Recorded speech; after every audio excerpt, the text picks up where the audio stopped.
Delightfully fine. Oh, thank you. Thank you. Happy. No, really? Yes, Yes? really. I wasn't with her. I wasn't with her when she passed, and it's always bothered me, as I really wanted to be with her.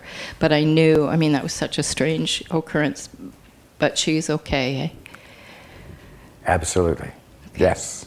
Thank you. Thank you. You are welcome.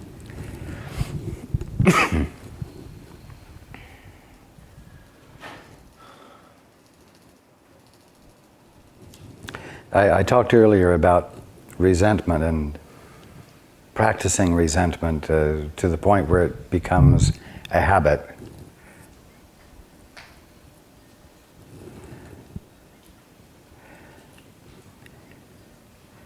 Be alert not to let the inclination to feel responsible for other people's problems become a habit that you are committed to practicing at the expense of your feeling your integrity.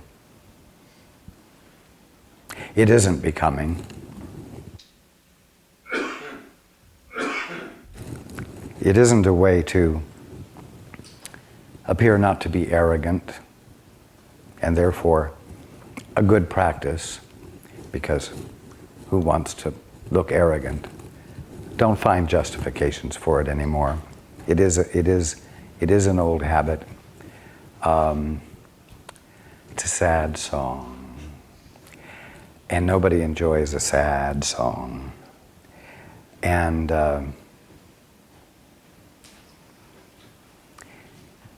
it's just a way your ego has of keeping you from feeling happy. Okay. I used to escape into meditation when things got hard, and there was always relief there. I'd have a problem or a consideration, and I'd go meditate, and all of a sudden it was all gone. And in my house where I am now, I can't seem to do that. Is that something that's in me, or is there an atmosphere? There doesn't seem to be a place where I'm comfortable doing that. That's because you're on call the whole time you're there. Okay. You have your time for quiet when you're away. Yes. While you're there, you're on the job. And that And I have to you're change? not just there to say no, but you're also there to say yes. Yeah. You're there to confirm what needs to be confirmed, and you're there to negate what isn't real. Yeah. And you're there to be a teacher, which means you don't just say no, you also provide the alternative perspective. You say, you can't look at it this way. The way you have to look at it is blah, blah, blah, blah, blah. Because if they knew how to do better, they would do better. Someone has to provide them the language. Sometimes someone has to care enough to be present when they're being so obstinate, and providing the language and the ideas that help them to see it a new way and change. So does that mean that it's okay that I don't feel comfortable meditating in the house? That because I feel like I'm supported and I feel like I'm walking with guidance, even though I'm not taking the time to listen. That's exactly what I'm saying. Great. Thank you very much. You're I really welcome. appreciate that. You're welcome. Okay, hands.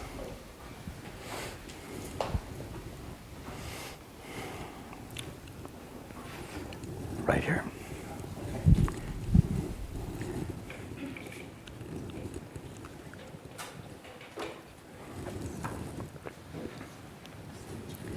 Heather, I have a couple of questions. One is, and I'll phrase this sort of an option and pick whichever one you feel is most suitable for the audience. One is, I'd like to see if you have any words that could push over the cliff into awakening. Or another related way is, in the year or two before you awakened. Just a moment. What about the couple thousand words I've just said today?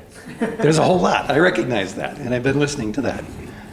And it hasn't escaped floating through my head either. It's, a way of interacting with people and listening and being in the moment. But as a part of that, I think there's some stuff floating in my head that says there's more I got to hear.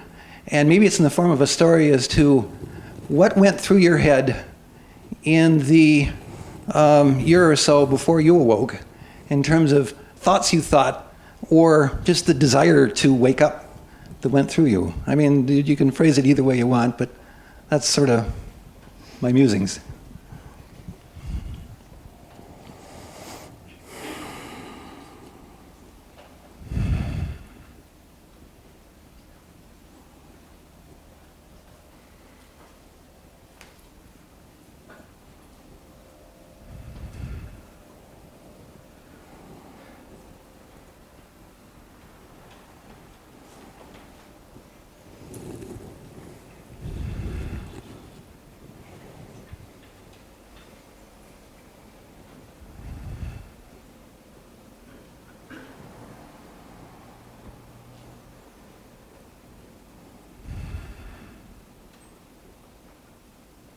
If that would be helpful, I would do it. But the fact is that it would not be helpful. So, I will let you ask another question. Oh, okay. So much for that. Another one is, would you be interested in commenting on your work with Mr. Ballard and Saint Germain and the use of the violet flame in decrees? No. I would much rather talk with you about you. Okay. Well, let's try this. Have I been hearing Jesus in my own head? Because I've been getting what sounds to me guidance, and some of it sometimes sounds like too good to be true. And some of it is like, okay, rattle my cage and help me to wake up and think. And I'm just trying to get a flavor for, as much as anything, am I hearing it right, or roughly what percentage of it am I hearing right? As a matter of fact, I would say at least 90% you are hearing right. What I encourage you to do is to do it more frequently.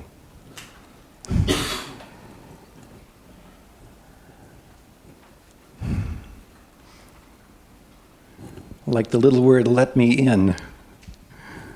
Yes. Yes. Very insistently, let me in. No matter what you're doing, no matter when you're doing it. Yes. Leave a part of you free.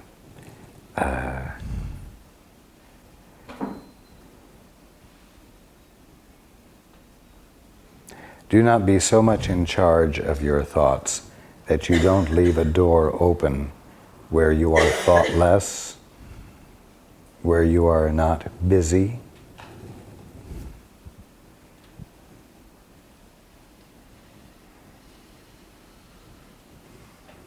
You are like a chess player sizing up the next 20 moves, just like that.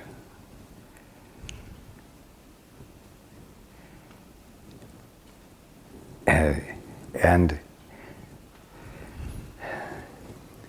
the intensity and of the complexity, no, the intensity with which you embrace complexity keeps your mind more occupied than it needs to be, and it causes you to forget to, at the same time, let there be a part of you that is attentive and without agendas. Be quiet. Be real quiet. You do not have to be totally quiet all the time. I am saying that when you are thoughtfully engaged, let there be an ever-present part of your mind that is quiet. All right. And listening. Yes, so that you might be surprised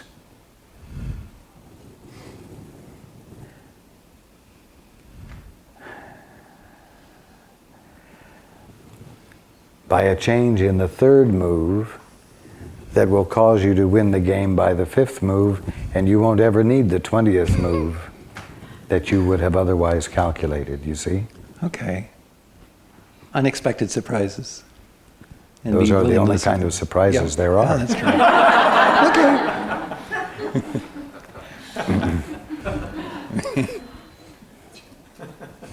Yes.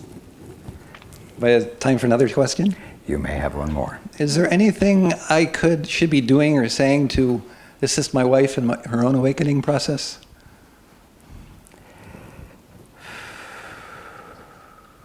And you know her situation right now, too.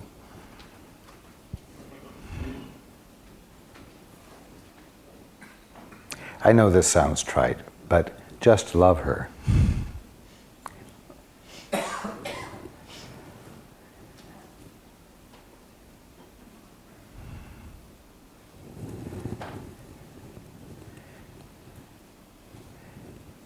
And I'm going to say, let yourself have quiet times with her, where you're just being present with her.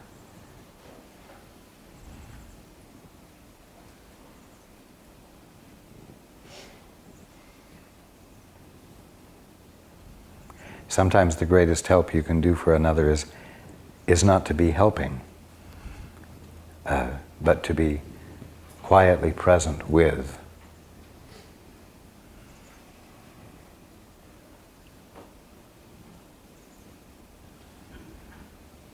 And she needs more of those kinds of times with you. Mm-hmm.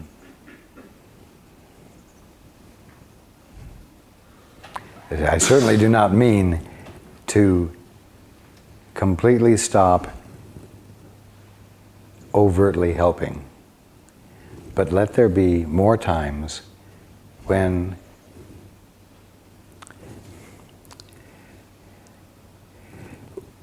you aren't providing a helpful, nourishing, nurturing shove forward on her spiritual path, but are sitting for a spell in that spot on her road, just being with her. Yeah. Just be there, present. Indeed. Be happy and enjoy the ride as it goes.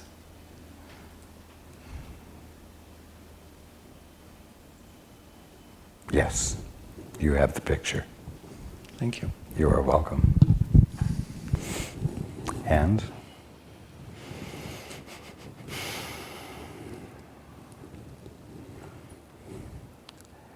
on the chair back there.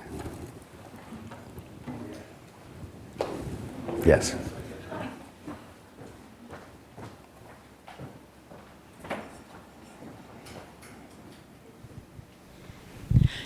Hi, Raj. Good afternoon. I have a million questions in my question box, so I'm going to try to narrow it to one or two. And it is about what everybody's been talking about. The first thing is, you know, the question that Terrell asked you about the orbs? Yes. Well, it kind of ties into, I don't even really know how to word this question, but you know the miracle that happened with the lady's teeth? Yes. Is it okay to talk about that? Of course. It's like that, the miracle actually, I mean, I didn't need proof, but it was wonderful to have proof, because now it's almost like we can keep moving on and trust and believe everything that you've said. Not that we couldn't, but it's... Anyway, so the orb thing, how that ties in is that when you start to see things like this that aren't normal, because you know Raj or God meets us right where we are, and orbs aren't where we are, you know.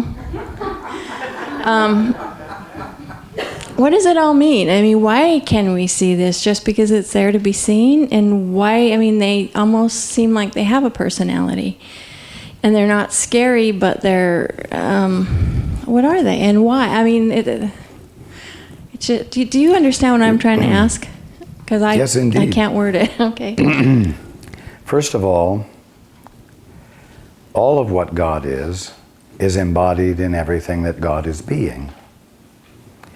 So, the orbs are energy.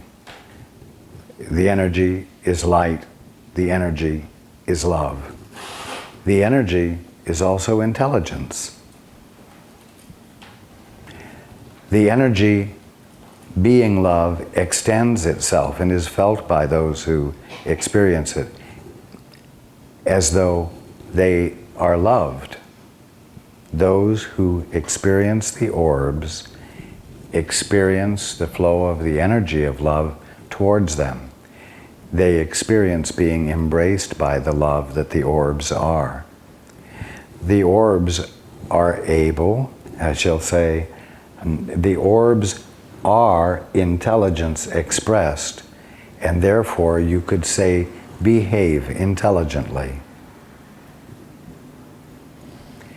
Not independently of the Father, but in absolute conjunction with the Father. That might seem to give them a mind of their own, but that's only because you think you have a mind of your own and project that independence onto the orbs.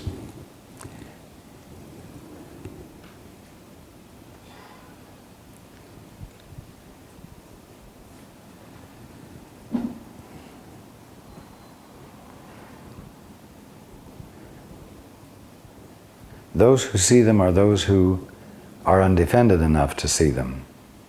Those who have chinks in their armor of independence and self-sufficiency. And I will put it this way, these patterns of energy make themselves available to those who are ready to see. Because, of course, the whole point is for the promotion of your increasing sanity, your increasing ability to embrace more than you have been willing to embrace. So it's the nature of everything in the universe, of all that is real, to stand ready and in support of your ahas.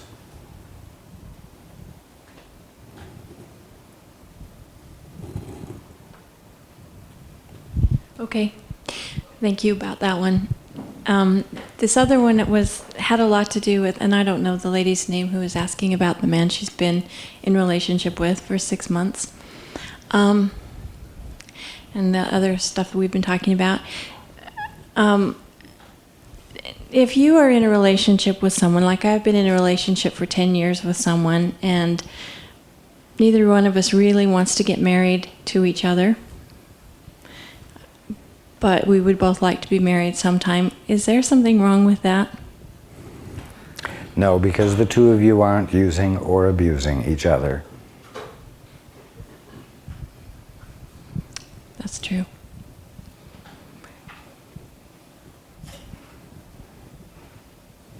Okay, thank you. You see, neither one of you is attempting to coerce the other to behave outside of your integrity. Neither one of you are trying to coerce the other to behave with a lack of integrity. And so you're both being in the relationship with integrity.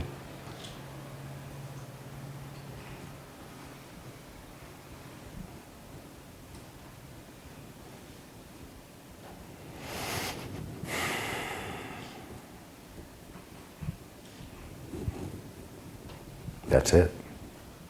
Okay, thank you. You are welcome.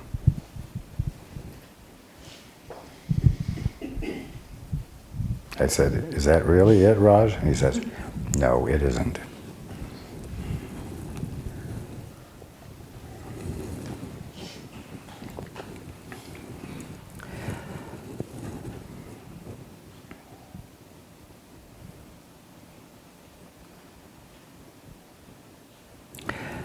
It would be helpful to you in terms of your forward movement, to briefly ask yourself why you don't want to be in a committed relationship. This is not for the purpose of going on an internal witch hunt to find out what's wrong with you, but more than anything to trigger an awareness that it would be appropriate for you to be moving in the direction of a committed relationship,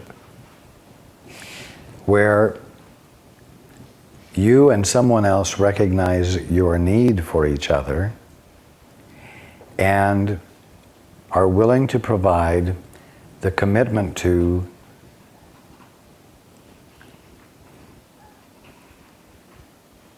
partnering in meeting those needs.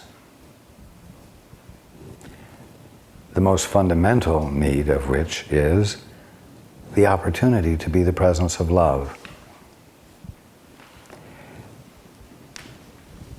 Something you can do with the grocery clerk, but not something you can do with depth and consistency in the middle of the night, when it's not convenient,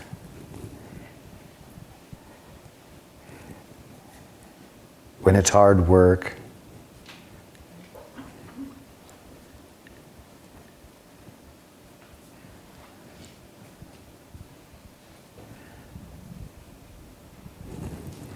You see,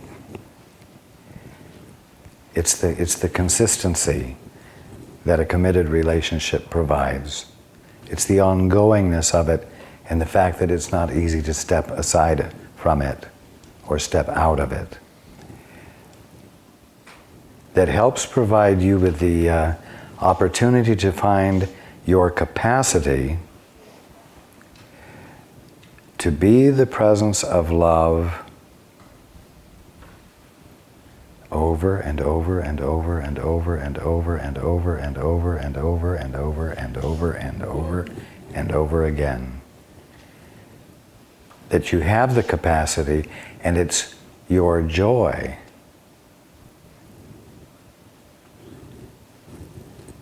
to be the presence of that much caring.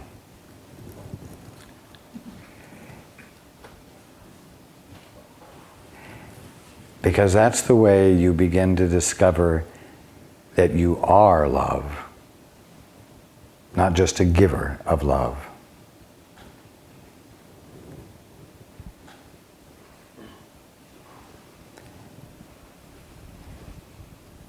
And as love, you are like the orbs,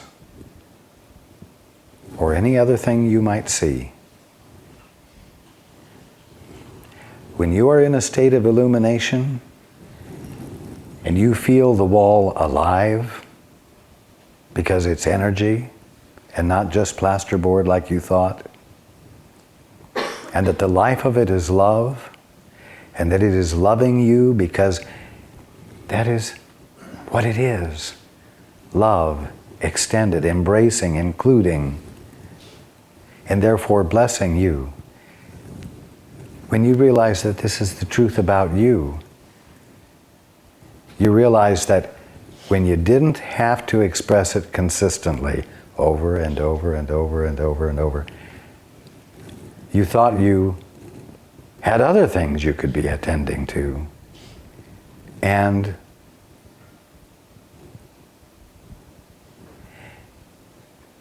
that you were therefore unconscious of your function and your true identity and the infiniteness of you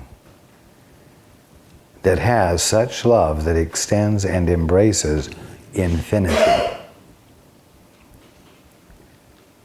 It's your joy to be experiencing this consciously.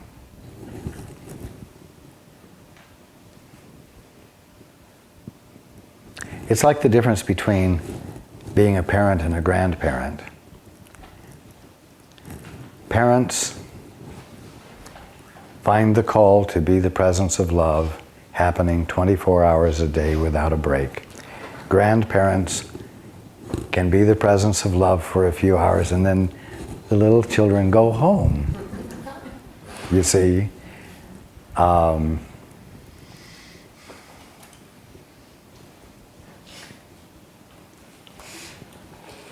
You understand what I'm saying. I do. Am I correct in believing then that he would not be the one to do this with? No, you're not correct in that, but whether he is or not will become clear when you begin to consider consider the desirability of being in a committed relationship. Have I learned enough to love so that it won't drive me crazy if I am in a committed relationship? Can I do it, or will I lose everything You will be surprised. think I am? To find the capacity that has grown unnoticed in you. Okay. Yes. Thank you very much. You are welcome. You are welcome. Yes. Don't continue to carry forward a definition or picture of yourself as still being like you were 18 years ago. You're not. Thank you. What overwhelmed you then will not overwhelm you now. You have broadened and grown greatly. Give yourself a chance. Okay. Hands.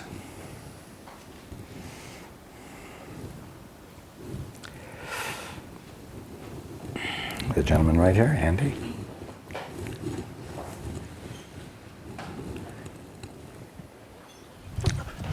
Hi.